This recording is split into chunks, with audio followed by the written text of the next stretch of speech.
مكملين مع بعض دورة الوصفات والمفرزنات الرمضانية. وصفة اليوم اللي هي السبرينج رول بحشوة الأجبان والزعتر، وصفة لذيذة وسهلة. جربت شي قلي بالزيت وشي بالفرن. الوصفة اليوم برعاية رقائق مستاف. مستاف مصانع ومخابز، عندهم رقائق السمبوسة اللي بزيت الزيتون والمقرمش والعادي والزعتر ومقرمش بر والحراق. وفي عندهم اللي هو الميني تسوون فيها السمبوسة الصغار اللي هي حالية. وفي عندهم اللي بستخدم اليوم اللي هي السبرينج رول أو المطبق. في عادي وفي مقرمش وفي اللي هو بالبر. أيضا في عندهم اللي هو الرقائق المثلثة مقرمشة والدائرية حقت مسخن مقرمشة.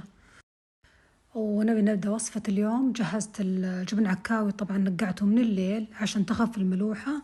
بعدين حطيته بصحن عميق وحطيت عليه الجبنة الموزاريلا وضفت الزعتر، خلطتهم مع بعض فصارت عندي الحشوة جاهزة. تقدرون تستبدلون الزعتر، تحطون اللي هو شطة حارة، ممكن تحطون المرتديلا تقطعونها صغيرة، ممكن حبة البركة، ممكن نعناع مجفف، ممكن الزيتون اللي هو الحار بالشطة.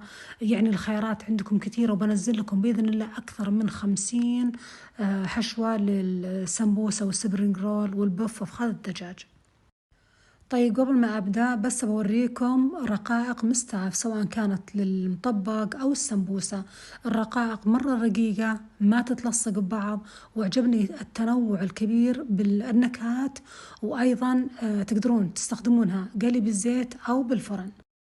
طيب الحين بوريكم بالفيديو عملي طريقة لف السبرينج رول في طريقتين. هذه الطريقة الأولى مثلثة، وبوريكم طريقة ثانية مربعة. بالنسبة للخليط اللاصق أنا استخدمت الماء، لكن أنتم إذا أنتم خايفين أنها تتفكك معكم حطوا دقيق مع الماء. لاحظوا شلون مرتبة ومسكرة مع جميع الجهات علشان ما يطلع معنا الجبن وقت القلي. هذه هي الطريقة المربعة. كل الطرق سهلة، لكن أنتم اعتمدوا الطريقة اللي أنتم تشوفونها مناسبة لكم أو مرتاحين عليها. طيب كملت كل الكمية بنفس الطريقة. بعد ما انتهيت اللي بدخله بالفرن دهنته شوي بزيت زيتون، وبعدين شويته بالقلاية الهوائية وممكن بالفرن، واللي بالزيت قليته بزيت غزير.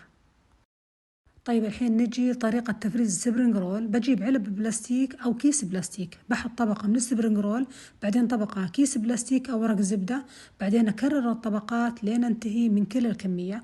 أحفظه بفريزر يقعد شهور ما يتغير ولا يتلصق ببعض. قبل القلي تطلعونه يفك الثلج شوي منه، بعدين تقلينه بزيت غزير أو تدخلونه القلاية الهوائية. الحين قدمت السبرينج رول سواء كان المقلي بالزيت أو بالقلة الهوائية. قدمته مع الشطة الحارة ومع الصوص الرانش، ما شاء الله تبارك الله. اللي بالزيت لذيذ، واللي شوي بالفرن أيضا لذيذ. العجينة هشة خفيفة مقرمشة. أتمنى بس الصوت يوصلكم، جربوها. بإذن الله بتعجبكم. صحة وعافية وهنا على الجميع.